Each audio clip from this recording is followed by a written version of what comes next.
À cette matinée de la prévention, donc qui se déroule en distanciel, en webinaire, et qui concerne l'ergonomie en télétravail. Le webinaire va durer approximativement 1 heure.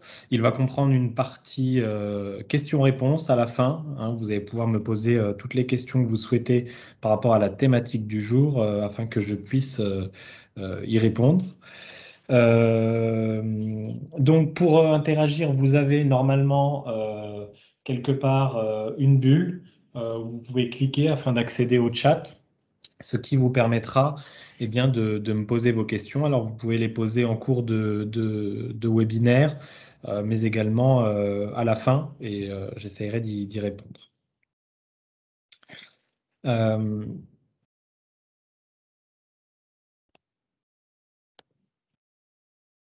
je suis Antoine Beauchef, je suis l'ergonome du centre de gestion. J'interviens dans toutes les collectivités de Seine-et-Marne pour des questions d'analyse du travail. Cela concerne tous les métiers de la FPT, que cela soit en prévention des risques ou bien en vue de maintenir un agent à son poste de travail du fait d'une situation de handicap. J'effectue également des formations au sein des collectivités et notamment une formation qui rejoint un petit peu la thématique du jour, puisqu'il s'agit d'une formation travail sur écran, hein, qui se passe en intra dans les locaux de la collectivité et qui a pour but justement de traiter des risques liés au travail sur écran au bureau. Euh, D'où ce webinaire aujourd'hui que j'ai souhaité mettre en place, puisque nous allons aujourd'hui parler de la partie télétravail qui a ses risques également propres et dont il faut avoir connaissance pour essayer de limiter les contraintes que nous pouvons ressentir durant le télétravail.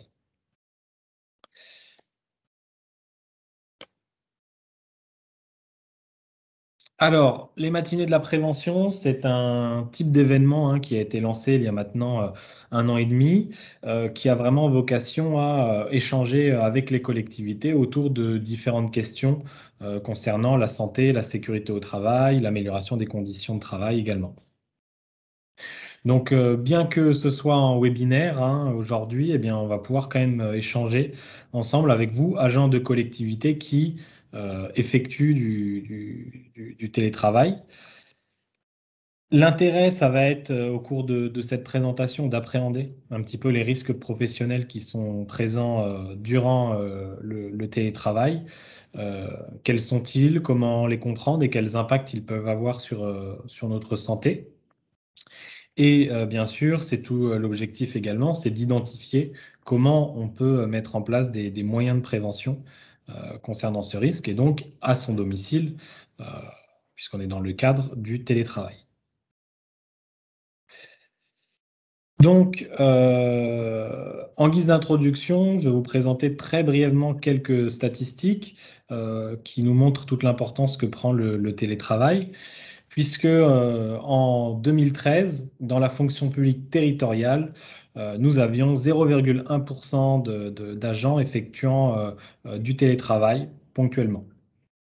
Donc c'est une statistique extrêmement faible qui, au fil du temps, a un peu évolué, puisqu'en 2018, donc avant la crise sanitaire, on retrouvait 4,65% de télétravailleurs dans la fonction publique territoriale.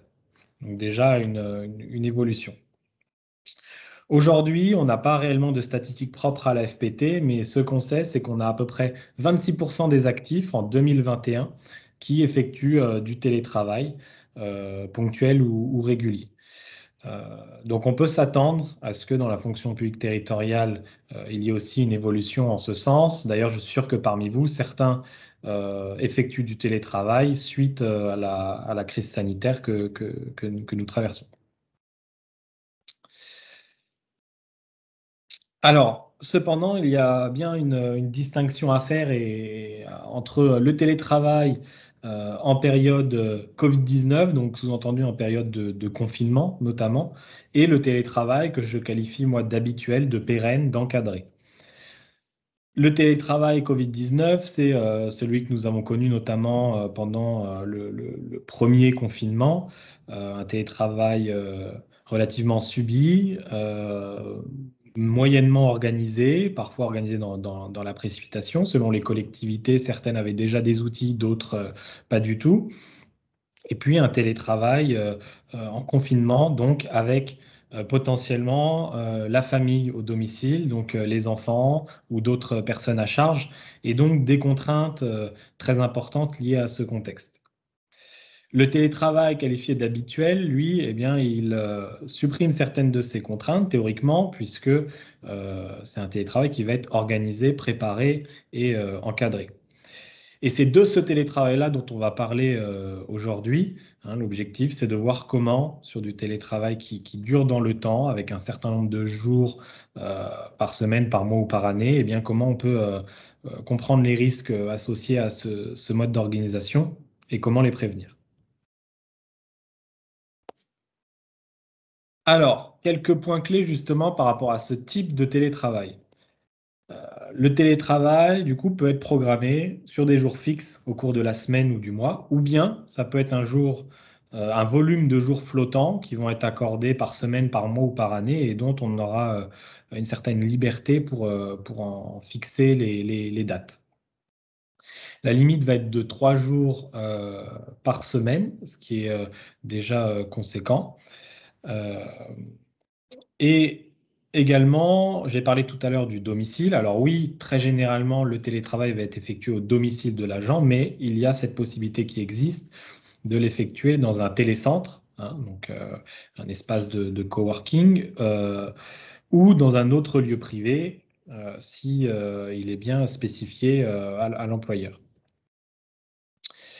L'employeur va prendre en charge les coûts directement liés à l'exercice des fonctions du télétravail. Donc, ça va être des équipements matériels, donc notamment l'ordinateur, tous les logiciels qui vont être sur ces ordinateurs et les abonnements qui y sont liés. Euh, Également, donc la maintenance, le renouvellement de ces équipements. On pourra rentrer dans le détail plus tard dans le webinaire sur ce qui peut ou non être pris en charge par l'employeur. Et ce qui est, à mon sens, extrêmement important, c'est de faire en sorte que ce télétravail soit organisé et que cette organisation soit retranscrite dans un document hein, entre l'agent et l'employeur. Donc concrètement, généralement, on parle de charte télétravail. Ça va être un document qui va eh bien, préciser les modalités d'organisation, donc le volume de jours, la périodicité, comment ces jours sont fixés, quels sont les modes d'organisation, de communication, bref, tout ce qui peut toucher à l'organisation de ce télétravail, c'est bien de le retranscrire dans un document qui est signé par les deux parties. Et ça permet de savoir ce qu'on peut faire ou pas et comment tout cela est organisé. Alors, on va entrer dans le vif du sujet puisque bien sûr le télétravail, c'est un mode d'organisation qui commence à beaucoup se mettre en place dans les collectivités. Euh, alors ça a des avantages bien sûr et au niveau de la santé également, mais ça a aussi des contraintes propres qu'il faut prendre en compte. Bien sûr, je vous ai listé quelques avantages. On va tout de suite penser à la diminution du risque routier, hein, donc le trajet domicile-travail qui se retrouve supprimé les jours de télétravail. Donc ça a un intérêt puisque c'est un risque extrêmement important, hein, le risque routier. Également, de manière générale, sans parler du risque routier en lui-même, la suppression du temps de trajet, qui est forcément bénéfique pour un gain de temps, euh, mais également un gain de fatigue hein, au cours de la journée. Ce qui nous permet d'ailleurs une certaine forme de flexibilité accrue avec la vie personnelle, hein, puisque depuis son domicile, on peut plus facilement organiser des choses le soir notamment, hein, puisqu'on a plus ce temps de trajet. Et une chose qui revient assez souvent dans les témoignages des agents, et c'est bien normal, c'est l'isolement, notamment par rapport aux ambiances sonores. Puisque une mairie, un établissement public est un bâtiment qui vit. Euh, Certains d'entre vous, j'en suis sûr, travaillent en open space. Euh, et donc, forcément, ces ambiances sonores sont contraignantes au quotidien et contraignantes pour des tâches de travail qui nécessitent de la concentration. Donc, il y a un vrai gain par rapport à cela. Euh, À l'inverse, on a quand même quelques problématiques qui peuvent apparaître. La première étant tout ce qui va être lié aux contraintes posturales liées à l'environnement de travail, puisque à son domicile, on se retrouve avec des équipements de travail qui ne sont pas forcément adaptés, avec un environnement de travail qui n'est peut-être pas aussi adapté également qu'au bureau, en termes de plan de travail, d'assises. Donc ça, c'est des choses qu'on va évoquer. Et donc, il y a des contraintes qui peuvent apparaître. Alors bien sûr, plus on effectue du télétravail, plus ces contraintes vont être à prendre en compte. Également, l'équilibre entre la vie professionnelle et la vie personnelle, hein, puisque en effectuant du télétravail, il y a une certaine porosité entre les deux qui peut s'installer, puisqu'on travaille depuis son domicile, donc ça nécessite une organisation qui permette de mettre certaines barrières entre la vie professionnelle et la vie personnelle. Et également, le télétravail induit d'amener des équipements, des outils informatiques à son domicile. Et donc, il peut y avoir euh, une tentation de l'agent ou bien des demandes d'un encadrant pour consulter des mails ou répondre à des appels à des horaires inhabituels par rapport à ce qui est effectué au bureau. Et donc, il faut être vigilant aussi par rapport à ça, par rapport à ce respect au droit à la déconnexion euh, en dehors des plages de travail habituelles. Alors, on va entrer dans le vif du sujet, puisqu'on va parler d'aménagement au télétravail. Alors, la première question qu'on peut se poser en tant qu'agent, c'est où télétravailler à son domicile. Alors, on est relativement inégaux par rapport à cette question, puisque certains vont avoir un domicile plus ou moins grand. Hein, il y a des différences entre vivre en appartement ou en maison. Donc, on n'a pas forcément plusieurs choix qui s'offrent à nous. Néanmoins, l'objectif, pour moi, au télétravail, ça va être vraiment de privilégier un lieu calme qui va être à distance de toute source de bruit qu'on pourrait retrouver à son domicile.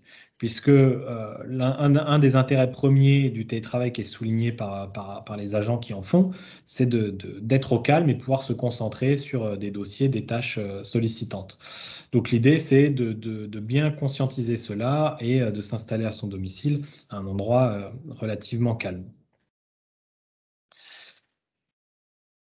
Une autre recommandation qui s'applique aussi bien au télétravail que, au bureau, ça va être de disposer de lumière naturelle au niveau de l'endroit où on s'installe, idéalement avec vue sur l'extérieur. Alors, la lumière naturelle a plusieurs intérêts, le principal étant un confort visuel, hein, par rapport à l'environnement de travail, à l'utilisation de l'outil informatique et des documents ou autres équipements qu'on pourrait utiliser. Mais ça va aussi avoir une certaine forme de confort psychologique durant la journée de travail. La vue sur l'extérieur a également le même effet, hein, cette idée de confort psychologique, mais ça a aussi un intérêt vraiment lié à certaines contraintes qu'on rencontre, notamment des contraintes visuelles, puisque lorsque je travaille sur l'outil informatique, je vais passer plusieurs heures à fixer un écran qui va être à une distance entre 40, 50, 70 cm de distance par rapport à mes yeux. Et donc, la vue de loin n'est pas sollicitée. C'est pour ça qu'on recommande généralement d'avoir une vue sur l'extérieur pour pouvoir porter son regard au loin et venir relâcher tout le système oculaire qui est focalisé sur la vision de près durant la lecture sur l'écran. Donc ça a un confort psychologique, mais pas que. C'est pour ça qu'on va aussi éviter de s'installer face à un mur, parce que lorsqu'on est installé face à un mur, eh bien, on ne peut pas poser son regard au loin, à plusieurs mètres de distance, et donc on est toujours sur la vue de près, ce qui est contraignant pour le système visuel lorsqu'on le fait plusieurs heures par jour. Autre recommandation, là encore, qui s'applique d'ailleurs au bureau, ça va être d'installer son poste de travail perpendiculairement aux fenêtres. Alors ça, c'est pas toujours évident, notamment à son domicile, puisqu'on a un aménagement qui est déjà euh, mis en place, hein, donc on n'a pas forcément envie de tout bousculer pour le télétravail.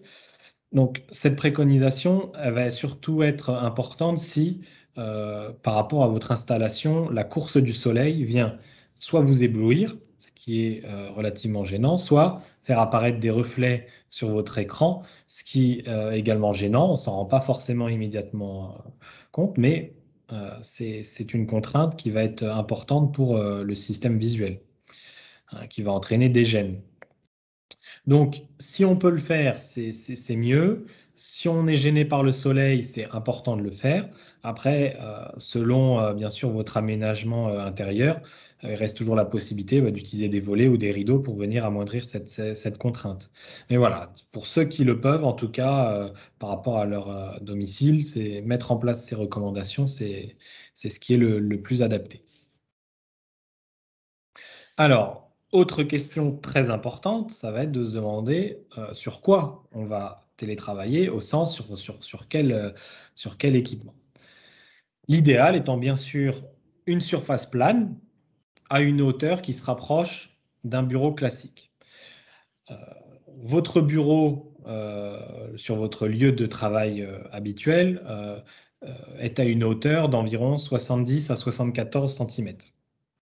Donc, c'est une norme qui a identifié cette hauteur et qui est respectée par tous les fabricants de bureaux, de matériel professionnel, en tout cas pour les collectivités. Donc, on va essayer, idéalement, de retrouver cela à son domicile. Et donc, si on travaille sur un plan de travail qui va avoir une hauteur classique, entre guillemets, ça veut dire qu'on va aussi effectuer du télétravail sur une chaise. Et c'est là où, à son domicile, on n'a pas forcément non plus le choix. Donc, on va voir un petit peu plus tard comment on peut adapter cette chaise par rapport au télétravail. Donc, si la recommandation, c'est de travailler sur un plan de travail, une surface plane qui se rapproche d'une hauteur classique et une chaise, ça veut aussi dire qu'on va exclure comme poste de télétravail permanent la table basse, le minibar avec le tabouret, enfin la surface bar, également l'îlot de cuisine en étant debout. Voilà, ça c'est des situations que j'ai déjà, sur lesquelles j'ai déjà eu des retours, notamment la table basse, hein, s'installer dans le canapé, poser l'ordinateur portable sur la table basse et passer la journée comme ça. Alors, ça, notamment, cet aménagement-là a de très fortes contraintes, puisqu'on peut se dire que le canapé va être confortable, mais finalement, la table basse, ça induit de poser l'ordinateur portable face à soi, mais aussi à une hauteur très inférieure à son tronc, hein, à son buste. Donc, on va forcément être amené à se pencher en avant. Ça va aussi amener des contraintes pour les bras, hein, au niveau des épaules, des coudes, des poignets, parce qu'il n'y a aucun maintien qui va être présent. Donc cet aménagement-là, cette installation-là est plutôt à éviter pour du télétravail récurrent. Donc, une fois qu'on a dit ça, on peut quand même se poser la question, pourquoi est-ce que je ne travaillerai pas sur mon canapé? Parce que c'est un petit peu ce qui est souvent effectué. En tout cas, moi, j'ai des retours d'agents qui s'installent vraiment dans leur canapé avec notamment l'ordinateur portable sur les genoux. Le canapé ne va vraiment pas être adapté pour un travail administratif sur l'outil informatique plusieurs heures dans la journée. Il y a vraiment des sollicitations pour le corps qui sont présentes. Même si on a un ressenti de confort par rapport à l'assise, on va avoir d'autres contraintes posturales qui sont présentes. La première étant les contraintes cervicales pour regarder l'écran, puisque l'ordinateur portable va être positionné sur les genoux. Euh, pour porter son regard sur l'écran de l'ordinateur, on va devoir réaliser une flexion avant de la tête et donc une posture contraignante pour les cervicales. Donc ça, c'est vraiment une contrainte très importante qui a peut-être d'ailleurs été ressentie par certaines personnes parmi vous qui ont tenté cette installation. Par contre, le canapé peut tout à fait être utilisé en alternance d'un poste de travail tel qu'on l'a décrit précédemment. C'est-à-dire que lorsque vous recevez un appel téléphonique, pour varier de position, vous pouvez tout à fait vous installer dans votre canapé pour échanger. Pareil, si vous avez un document à lire, vous pouvez vous installer dans votre canapé et lire ce document, éventuellement prendre quelques notes dessus. Si vous avez aussi toute activité, on va dire, passive à effectuer, comme suivre un webinaire, comme aujourd'hui. Eh bien, on peut tout à fait s'installer dans le canapé. Ce sont des choses qui durent moins longtemps, qui ne sont pas des postures de travail qui vont être maintenues 6 ou 7 heures par jour. Donc, les contraintes vont être légères par rapport à un temps prolongé avec cette posture. Alors, on a parlé tout à l'heure de l'assise. Alors, l'assise, c'est quelque chose d'extrêmement important parce que c'est ce qui nous rattache au sol. Et puis, on va adopter cette posture plusieurs heures dans la journée. Et donc, le choix est relativement important, théoriquement. Sauf qu'à son domicile, eh bien, le choix, finalement, il est limité. Euh, Généralement, ce qu'on va retrouver, c'est des chaises de salle à manger diverses et variées, hein, mais à son domicile, généralement, on n'en a qu'un seul type. Et éventuellement, pour ceux qui ont un espace bureau, là, on va retrouver un siège sur roulette qui va nous offrir des possibilités supplémentaires. Mais finalement, à son domicile, généralement, on fait avec ce qu'on a sous la main. Sauf que l'assise, elle doit permettre deux choses extrêmement importantes. C'est premièrement d'avoir les bras relâchés à 90 degrés environ par rapport à son plan de travail. Ça veut dire que si vous vous installez sur la table de salle à manger, l'assise doit vous permettre d'avoir les bras à 90 degrés en ayant les épaules relâchées. L'objectif de cela, ça va être de pouvoir limiter les contraintes au niveau des épaules, éviter la contraction des épaules lorsqu'on frappe au clavier. Et il faut savoir que sur l'utilisation de l'outil informatique, eh bien, frapper au clavier, ça va être notre posture de référence qu'on va adopter tout au long de la journée. Donc ça, c'est la première chose. La deuxième chose, et c'est là où on peut aussi avoir une contrainte ressentie par rapport au télétravail, c'est que l'assise doit permettre un confort suffisant pour ne pas ressentir de gêne au cours de la journée. Et selon le type de chaise qu'on a à la maison, c'est quelque chose qui peut être plus ou moins difficile à mettre en place, puisque une chaise de salle à manger qui va être utilisée pour un repas durant une demi-heure, une heure, ne va pas avoir le même ressenti de confort que lorsqu'on l'utilise pour toute une journée de travail. Et donc, pour mettre en place cet aménagement, parce que contrairement à ce qu'on pense, et c'est valable aussi pour le siège de travail à votre bureau, la hauteur, elle ne se règle pas par rapport au sol. Elle se règle par rapport à la hauteur de votre plan de travail, qui, je vous le dis, a fait entre 70 et 74 cm de hauteur. Et donc, on va venir régler la hauteur de l'assise afin d'adapter vos bras par rapport à celle-ci. Donc, si vous avez un siège de travail sur roulette, eh bien, il faut euh, généralement, ce type de siège présente un vérin et donc une possibilité de réglage. Et donc, il faut ajuster la hauteur par rapport à cela. Et si vous avez vraiment une chaise de salle à manger ou de cuisine, eh bien, dans ce cas-là, l'aménagement possible, ça va être d'utiliser un ou plusieurs coussins pour venir ajuster la hauteur. Généralement, sur ce type d'assise, on est trop bas. Et donc, le fait de mettre un ou deux coussins va venir nous rehausser l'assise et nous permettre d'avoir une posture visant à pouvoir relâcher les bras lorsqu'on frappe au clavier.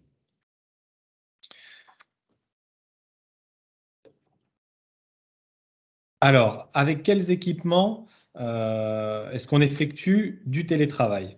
Eh bien, tout simplement avec un ordinateur portable. Je pense que c'est ce qui vous a été mis à disposition par votre employeur pour effectuer du télétravail.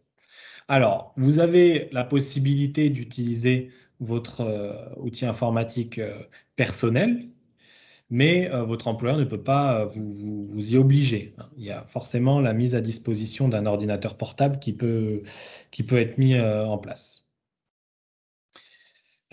L'ordinateur portable, ce qu'il faut savoir, c'est que c'est l'outil qui est absolument le plus contraignant pour la posture et donc pour votre corps lorsque vous êtes sur l'outil informatique. C'est quelque part l'ennemi numéro un de l'ergonome. Et donc, forcément, il y a des recommandations à mettre en place. L'ordinateur portable, il est mis à disposition pour le télétravail qui va être un certain nombre de jours par semaine. Mais l'autre problématique que moi je vois, c'est que cet ordinateur portable, il va être aussi maintenant utilisé au bureau, hein, en collectivité, euh, parce qu'on met à disposition de l'agent un seul équipement de travail. Et donc, ces contraintes, parfois que je vais vous évoquer ici, on les retrouve également en mairie ou dans dans votre collectivité. Donc, c'est vraiment à prendre en compte parce que, je répète, l'ordinateur portable est vraiment extrêmement contraignant. Alors, en quoi est-ce qu'il est contraignant? La première chose, c'est que la hauteur et la distance de l'écran ne vont pas être adéquates, puisque l'écran est solidaire du clavier, que le clavier est posé sur le plan de travail, et donc l'écran va être relativement bas et va induire des contraintes cervicales lorsqu'on porte son regard sur cet écran. Même chose, la distance de l'écran, qui doit être de 50 à 70 cm de distance, ne va pas être respectée, puisqu'il faut suffisamment rapprocher le clavier de soi pour pouvoir l'utiliser. Et donc, euh, l'écran va être relativement près, ce qui va amener aussi éventuellement des gênes visuels. Donc, cette dissociation du clavier de l'écran, elle est impossible et donc elle va forcément induire des contraintes pour l'utilisation de l'écran, mais aussi pour l'utilisation du clavier qui va être intégré à l'ordinateur portable, hein, au bloc qu'on retrouve. Et donc, on ne va pas pouvoir non seulement le positionner comme on souhaite, mais en plus, par rapport au rebord présent sur l'ordinateur portable, même s'ils sont de plus en plus fins, il existe un rebord, et bien ça va potentiellement créer des contraintes au niveau des poignets, voire même des coudes. Autre chose extrêmement contraignante avec l'ordinateur portable, ça va être l'utilisation donc du trackpad. Donc c'est ce qui vous permet de déplacer le curseur. Eh bien, l'utilisation de ce trackpad va créer de vraies contraintes au niveau du poignet, parce qu'il y a une cassure, hein, qui est effectuée au niveau du poignet, mais également des sollicitations au niveau des doigts, hein, des crispations pour déplacer et cliquer sur le curseur. Donc, l'ordinateur portable, en soi, utilisé seul, va être très contraignant. Je suis également sûr que certaines personnes, enfin, certains participants aujourd'hui qui ont utilisé un ordinateur portable comme on le voit sur l'image, j'ai la certitude que vous avez ressenti des douleurs, notamment cervicales, sont vraiment les premières qui vont apparaître. Et puis également au niveau du dos, puisque cet équipement nous induit aussi une posture penchée vers l'avant pour l'utilisation. Donc ça pose de réels problèmes. Alors comment euh, est-ce qu'on peut limiter ces contraintes par rapport à l'ordinateur portable? Puisque oui, l'ordinateur portable est le plus adapté en termes d'organisation pour le télétravail, puisqu'on peut le déplacer, ça évite du transfert de fichiers, et puis c'est de toute façon ce qui est mis à disposition de l'employeur. Donc on peut l'utiliser en télétravail. On peut, mais il faut absolument, et vraiment, j'insiste, utiliser des équipements déportés. La première chose, ça va être d'augmenter la hauteur de l'écran pour avoir euh, la ligne du regard sur le tiers supérieur de l'écran. En fait, l'objectif, ça va être de venir rehausser l'ordinateur avec ce que vous avez sous la main. Ça peut être une pile de livres, ça peut être une boîte à chaussures, ça peut être voilà, n'importe quoi, tout ce qui va permettre de le rehausser et qu'il soit stable et donc de pouvoir regarder votre écran en ayant la tête droite. Et donc pour cela, généralement, l'objectif, ça va être d'avoir la partie supérieure de l'écran qui va être dans la continuité du regard lorsqu'on a la tête droite. Et donc ça, vraiment, c'est essentiel pour tout agent qui effectue du télétravail, on va dire quelques jours dans le mois, hein, même à partir de 2, 3 jours dans le mois, c'est essentiel de mettre en place cette recommandation-là. Alors vous allez me dire, maintenant que l'ordinateur il est surélevé, ça veut dire que pour frapper au clavier, il faut que j'ai les bras en l'air. Eh bien non, puisque il va falloir, là encore absolument, brancher en USB à la fois une souris et à la fois un clavier pour venir retrouver une situation de travail classique, c'est-à-dire avec un écran à la hauteur du regard et un clavier et une souris sur le plan de travail à plat qui vont nous permettre de frapper au clavier et de déplacer le curseur. Donc voilà, donc cet aménagement-là que vous voyez sur l'image, c'est l'essentiel de ce qui va permettre de limiter les contraintes liées à l'ordinateur portable. C'est vraiment le minimum. Alors après, pour les agents qui effectuent du télétravail de manière très récurrente, notamment ceux qui ont potentiellement plus de télétravail que de présentiel au bureau, là, il sera également aussi intéressant de s'orienter vers un écran déporté, hein, qu'on pourra brancher également sur l'ordinateur portable. Pourquoi? Puisque l'ordinateur portable amène aussi des contraintes visuelles liées à la taille de l'écran, à la faible taille de l'écran, et sur certains types de documents, ça peut poser des contraintes. Je pense notamment à Excel, hein, où la taille des cases parfois va nous demander de s'approcher de l'écran s'il est trop petit. Donc voilà, de retrouver une situation classique avec un écran déporté, c'est aussi une piste d'amélioration et qui vise à limiter ces contraintes. Alors finalement, la posture qui va être visée, la posture idéale, ça va être, bon, bah, on l'a dit, d'avoir un aménagement qui nous permette de conserver la tête droite, puisque les contraintes cervicales vont être vraiment les premières ressenties généralement au télétravail. Donc cette tête droite, avec le tiers supérieur de l'écran, dans la continuité du regard. La distance, à partir du moment où on a rehaussé son ordinateur portable ou qu'on utilise un écran déporté, eh bien, on peut appliquer la recommandation qui va être de 50 à 70 cm entre les yeux et l'écran. Le repère qu'on utilise généralement, c'est un bras de distance. Voilà, il faut tendre le bras devant soi. Et si l'écran touche nos doigts, ça veut dire qu'il faut le reculer un petit peu plus. Deuxième chose qui va être importante, et ça c'est durant toute activité administrative et sur l'outil informatique, ça va être d'avoir les épaules relâchées. Puisqu'une assise trop basse va forcément crisper les épaules, et donc il va y avoir des contraintes pour ce qu'on appelle la coiffe des rotateurs, donc c'est toute une région musculaire et tendineuse au niveau des épaules. Autre recommandation, parce que je ne l'ai pas précisé quand j'ai parlé de l'assise, mais il faut impérativement utiliser un siège qui dispose d'un dossier. Donc les tabourets notamment sont à proscrire. Pourquoi soutenir le dos au niveau du siège? Eh bien parce que lorsque notre dos est relâché en contact avec un dossier, tous les disques intervertébraux de notre chaîne dorsale vont être en position de repos, ne vont pas être sollicités. Alors que lorsque je suis installé sur une assise de type tabouret ou bien lorsque je suis sur un siège de ce type mais que je ne suis pas installé au fond du siège et donc que le dos n'est pas maintenu, eh bien tous les disques intervertébraux vont travailler, vont être sollicités, vont jouer leur rôle d'amortisseur de notre chaîne dorsale et donc vont avoir une fatigabilité accrue. Donc, ce qui fait la transition avec la deuxième recommandation, c'est quoi qu'il arrive, c'est toujours d'occuper la totalité de la surface de l'assise, c'est-à-dire s'installer au fond du siège. Ce qui va nous permettre de bien maintenir les jambes, mais aussi de s'assurer que le dos est le plus possible en contact avec le dossier. Si on en a la possibilité, comme je l'expliquais auparavant, on va ajuster la hauteur du siège à l'aide du vérin. Si on est sur une chaise, eh bien dans ce cas-là, je le répète, on va essayer d'utiliser un coussin pour venir rehausser un petit peu la hauteur de l'assise et s'assurer d'avoir les épaules relâchées.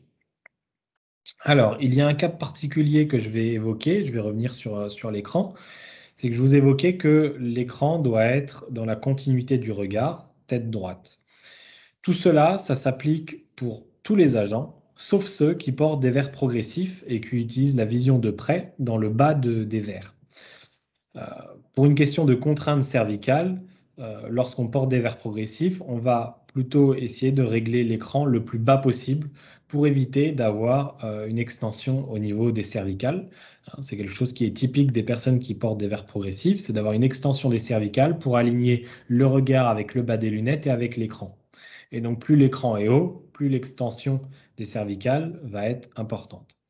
Et donc, pour limiter cela, les personnes qui portent des verres progressifs, et ce sont les seuls à pouvoir mettre en place cet aménagement, ça va être de positionner l'écran le plus bas possible. Et donc, bien sûr, au niveau des membres inférieurs, on va aussi s'y intéresser puisqu'il y a un certain nombre de contraintes liées à la circulation sanguine qui peuvent être présentes. Ça va être d'avoir un angle plutôt ouvert au niveau des genoux, hein, donc des jambes par rapport aux cuisses, pour s'assurer que le sang peut bien passer au niveau des genoux. Donc, on va notamment éviter de venir mettre les jambes sur les pieds sur le piétement du siège, ce qui crée un angle fermé. Et puis, on va aussi venir poser les pieds à plat pour limiter les tensions musculaires et surtout favoriser ce retour sanguin au niveau des membres inférieurs. Donc, si une fois qu'on a réglé son siège ou qu'on a installé un coussin pour avoir les épaules bien relâchées, on ne touche pas les talons au sol, et bien là encore, on va venir installer quelque chose. Donc, idéalement, bien sûr, un repose-pied, mais si on est en télétravail et que c'est relativement ponctuel, on peut aussi mettre par exemple une ramette de papier ou une boîte quelconque pour s'assurer d'avoir un maintien des pieds sur une surface rigide qui va nous permettre ce retour sanguin.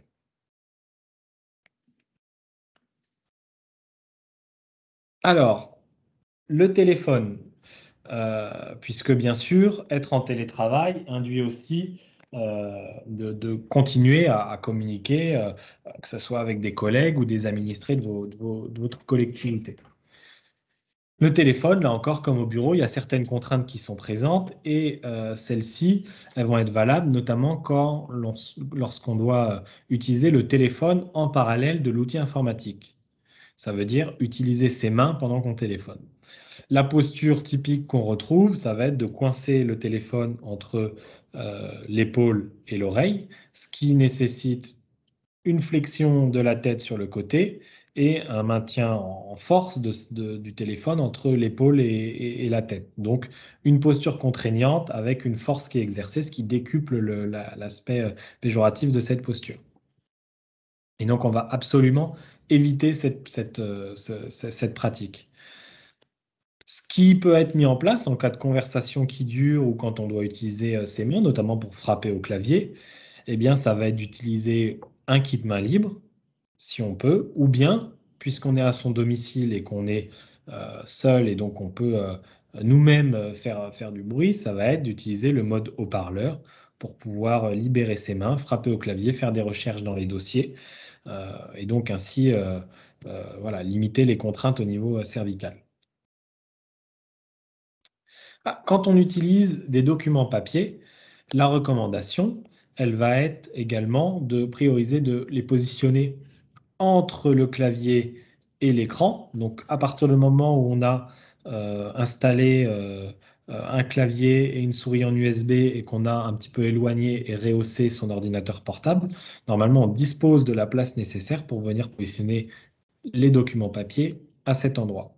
L'objectif, ça va être là encore de limiter les contraintes au niveau des cervicales, puisque lorsqu'on positionne les documents papier sur le côté, généralement c'est ce qui est fait, ou bien entre le clavier et le bord du plan de travail, eh bien, on adopte des gestes contraignants pour les cervicales, c'est-à-dire des flexions, des torsions pour lire sur le document, puis on va effectuer un mouvement pour retourner, poser son regard sur l'écran, et ainsi de suite, et de manière répétitive.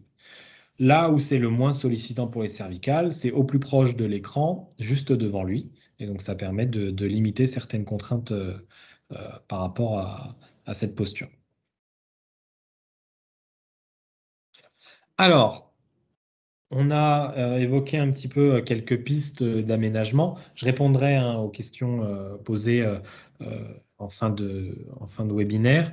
Je les note, donc on va revenir bien sûr cette partie aménagement et bonnes pratiques plus en détail à l'aide de vos questions. Mais bien sûr, il faut aussi évoquer l'aspect, on va dire, organisationnel et bonnes pratiques en dehors des équipements que vous disposez. Puisque bien évidemment, le plus important va être le mouvement. Ça, c'est valable également au bureau et ça va l'être encore plus au télétravail parce qu'on part du principe qu'on a peut-être des équipements un petit peu moins adaptés et donc des tensions musculaires qui vont arriver plus rapidement et plus facilement. Donc le plus important, ça va être de bouger au cours de sa journée de télétravail. On pourrait mettre en place le poste idéal avec les équipements les plus adaptés du monde, le siège le plus adapté également. ça serait idéal sur le plan de l'environnement de travail, mais ça serait toujours insuffisant, puisque de toute façon, euh, l'homme avec un grand H n'est pas fait pour rester assis plusieurs heures dans la journée, hein, puisque ça amène certaines contraintes, notamment au niveau de la région des lombaires, hein, de la chaîne dorsale. Donc, il va forcément falloir bouger au cours de la journée. Et donc, les bonnes pratiques au télétravail, ça va être déjà de se lever régulièrement, hein, idéalement toutes les heures, puisqu'on part du principe qu'on a un siège de travail un petit peu moins adapté qu'au bureau, et donc que les contraintes vont arriver plus rapidement. Donc, c'est vraiment toutes les heures, il faut se lever, faire quelques pas, voilà, 2-3 minutes pour varier de posture et se mettre un petit peu debout et activer notamment les membres inférieurs pour faciliter le retour sanguin.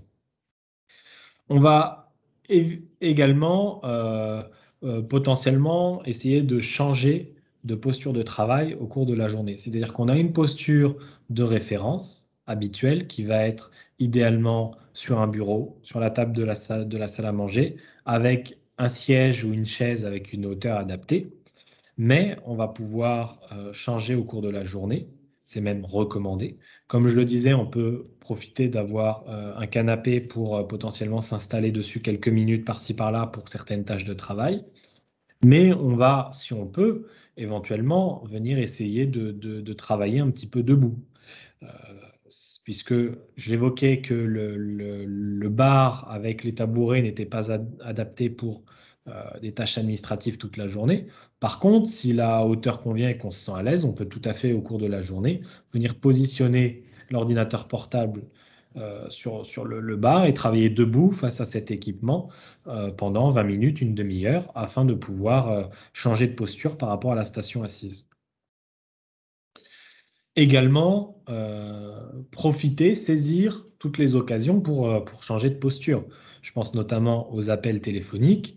Alors, si ils sont réalisés par un téléphone portable, et bien dans ce cas-là, on va pouvoir se lever et marcher, hein, faire le tour de sa maison pour solliciter les membres inférieurs, euh, un peu détendre les disques intervertébraux et varier de position. Ça aussi, euh, une vocation à amener un confort psychologique, hein, de changer d'environnement, de bouger un petit peu, de s'aérer l'esprit.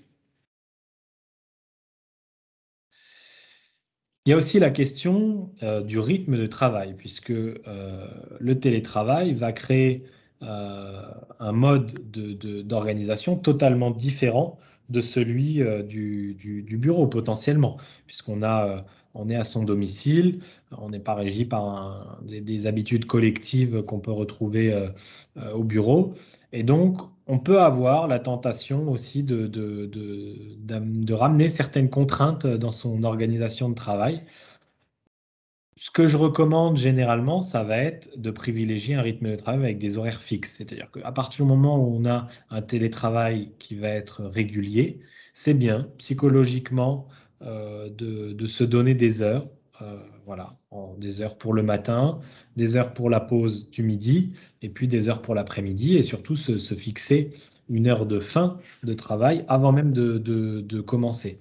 Puisque la tentation aussi, quand on est à la maison, c'est de continuer à travailler. Généralement, les retours que j'ai, c'est que les agents prolongent un peu plus leur journée de travail par rapport à leur habitude.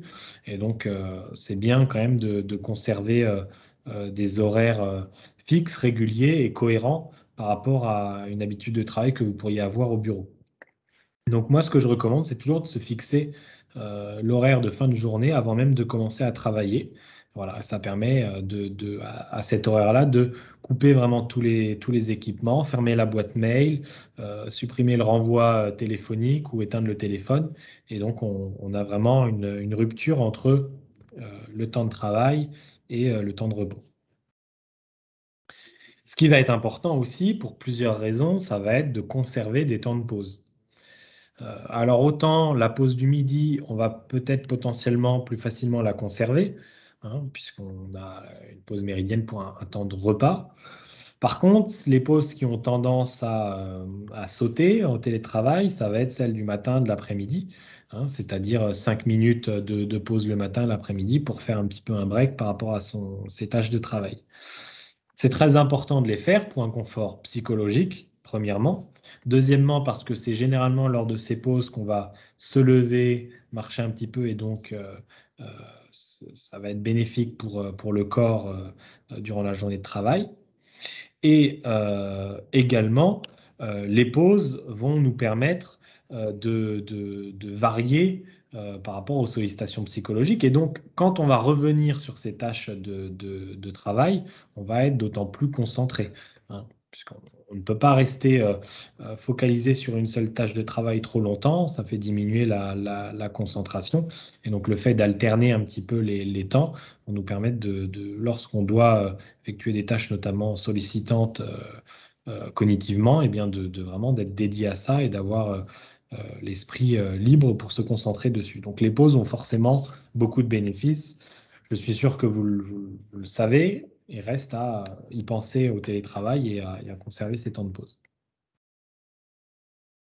Et alors, autre point qui va être euh, potentiellement très modifié avec la mise en place du télétravail, ça va être tout ce qui va être communication interne avec ses collègues et sa hiérarchie. Puisque la situation de télétravail, finalement, vient nous isoler physiquement du reste du collectif de travail. Donc ça, c'est à prendre en compte également dans l'organisation pour limiter l'apparition d'un certain nombre de risques psychosociaux, notamment, mais aussi tout simplement pour conserver une qualité de travail dans un service, puisque la communication est un point déterminant. Et donc tout ça, il faut en avoir conscience. Euh, il ne faut pas se dire je suis en télétravail une journée par semaine et durant cette journée-là, je ne parle à personne, je suis isolé, je me concentre sur le travail que j'ai à faire, les dossiers que j'ai à faire. Ce n'est pas forcément le plus adéquat. Euh, donc, pour soi comme pour les autres, il faut vraiment essayer de conserver de la communication entre collègues, encadrants et agents. Hein, c'est pas parce qu'on est en télétravail qu'on est isolé physiquement qu'on doit être isolé du collectif de travail. Et donc, c'est important là encore de le conscientiser et de savoir qu'on doit à la fois euh, être disponible pour les autres, hein, c'est-à-dire être joignable déjà, premièrement, mais être disponible comme si on était au bureau, mais aussi de ne pas hésiter, même si on est isolé physiquement, d'aller solliciter ses collègues. Le mieux restant, bien sûr, quand c'est adapté, bien sûr, d'utiliser l'appel téléphonique. Ça permet notamment de mettre un petit peu de lien social dans une journée où on est isolé. Donc voilà, donc ça c'est aussi important puisque je pense que pérenniser le télétravail dans une organisation, c'est aussi faire en sorte que ce télétravail s'adapte, hein, aux besoins et aux nécessités d'un service. Et donc généralement, la communication, la disponibilité, ce sont des critères qui sont assez importants. Alors, j'ai terminé avec la petite partie organisationnelle. Donc, vous voyez, on est resté dans des choses assez généralistes qui vont avoir vocation à s'appliquer à peu près toutes les situations. Et donc, maintenant, on va passer sur la partie questions où vous allez pouvoir poser des questions relativement précises par rapport à votre situation à vous, au sein de votre collectivité. Et je vais tenter d'y répondre du mieux possible. Euh, alors allez-y, n'hésitez pas à travers le chat à poser vos questions. Alors la première question donc, que j'avais vue en cours de route et que j'ai déjà un petit peu répondu, mais c'est l'îlot de cuisine. Est-ce que ça peut être intéressant pour alterner entre la position assise et la position debout? Oui et non par rapport à l'îlot de cuisine précisément, parce que bien sûr, l'intérêt va être de varier et donc de travailler en station debout. Cependant, la hauteur de l'îlot de cuisine n'est pas forcément adaptée, hein. Un îlot de cuisine va être potentiellement un petit peu trop bas pour travailler en station debout. Cependant, ça va toujours être bénéfique de le mettre en place et de le faire quand même, mais pas trop longtemps, hein, puisqu'on va pouvoir se mettre en station debout, donc c'est bénéfique, mais on va créer des contraintes, notamment cervicales ou au niveau de la chaîne dorsale éventuellement, parce qu'on va avoir la tentation de se pencher un petit peu en avant pour utiliser l'outil informatique. Donc ça peut être une solution pour varier la posture, mais potentiellement euh, pas trop longtemps, c'est-à-dire un quart d'heure, 20 minutes le matin, un quart d'heure, 20 minutes l'après-midi, et plutôt pour des tâches qui vont pas forcément trop nécessiter de saisie sur le clavier, hein, afin d'éviter cette posture de flexion en avant pour atteindre l'outil informatique. Mais de manière générale, varier de posture va toujours être bénéfique si on n'en abuse pas trop lorsque c'est pas tout à fait adapté. Alors, on me demande aussi si vous pourrez disposer du PowerPoint. Alors, le webinaire a été enregistré et donc il sera disponible pour un replay et il sera mis en ligne sur le site internet dans les prochaines semaines, prochains mois, parce qu'on est en train de renouveler notre site internet. Donc, voilà, ça sera prochainement, en tout cas, vous pourrez avoir accès à l'intégralité de ce webinaire. Alors, est-ce que vous avez d'autres questions? N'hésitez pas, hein, que ce soit sur les bonnes pratiques, sur des aménagements euh, à mettre en place. Alors, autre question, un poste en télétravail peut-il être aménagé par un ergonome? Alors, en tant qu'ergonome, moi, je n'interviens pas au domicile des agents, sauf pour les agents qui sont en situation de handicap et donc qui ont une pathologie. Et cette pathologie nécessite des aménagements très spécifiques. Donc, en termes d'intervention au poste, ça va être réservé aux personnes en situation de handicap. Néanmoins, moi, je reste bien évidemment disponible si vous avez des questions spécifiques par rapport à votre poste à vous, des besoins de conseils en termes de matériel pour mettre en place du télétravail pour vos agents dans votre collectivité. Donc voilà, je reste en soutien par rapport à ça et donc je peux vous orienter moi aussi vers les, les bons aménagements à mettre en place. Et également, je répète que je dispense une formation travail sur écran en collectivité. Donc ça se passe en intra, dans vos locaux. Et donc il y a une partie théorie, mais cette partie théorie, elle va aussi traiter du télétravail, un petit peu comme on vient de le faire à travers ce webinaire. Et une partie pratique l'après-midi, où on aménage le poste de travail des agents donc en mairie, hein, au bureau. Mais du coup, ça permet aussi d'avoir des repères un peu plus précis pour soi-même aménager son poste en télétravail. Donc oui, tout à fait. Pour l'aménagement de postes au télétravail, il y a des possibilités, hein, par rapport à de la prise en charge pour une personne en situation de handicap via le FPHFP, puisque à partir du moment où le télétravail est un poste de travail habituel pour cette personne en situation de handicap, il y a des aménagements qui doivent être mis en place, potentiellement prescrits par le médecin de prévention. Et donc, l'ergonome peut intervenir euh, au poste de télétravail. Pour les personnes en situation de handicap qui effectuent beaucoup de télétravail, généralement, moi, je peux intervenir sur les deux, c'est-à-dire à la fois aller aménager le poste au bureau et à la fois celui de télétravail. Donc, le soutien du FPHFP est tout à fait possible, puisque de toute façon, l'objectif va toujours être de maintenir un agent en situation de handicap à son poste. Et donc, si c'est en télétravail, eh bien, il y aura les mêmes aides. Alors, allez-y, je vous laisse 1 ou 2 minutes pour poser vos questions si vous en avez d'autres. N'hésitez pas.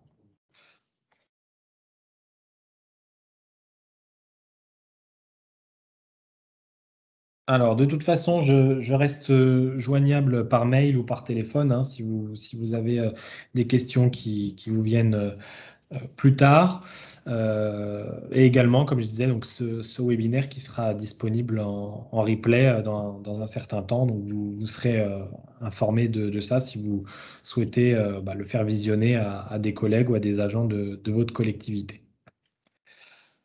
Donc, je vais clôturer ce webinaire. Je vous remercie vraiment pour votre participation. J'espère que les informations vous seront utiles dans la prévention des risques au télétravail. Si vous avez des demandes plus spécifiques, n'hésitez pas à revenir vers moi. Donc, je reste vraiment disponible pour vous accompagner dans la mise en place du télétravail ou pour toutes les questions qui concernent cette thématique ou l'ergonomie en général.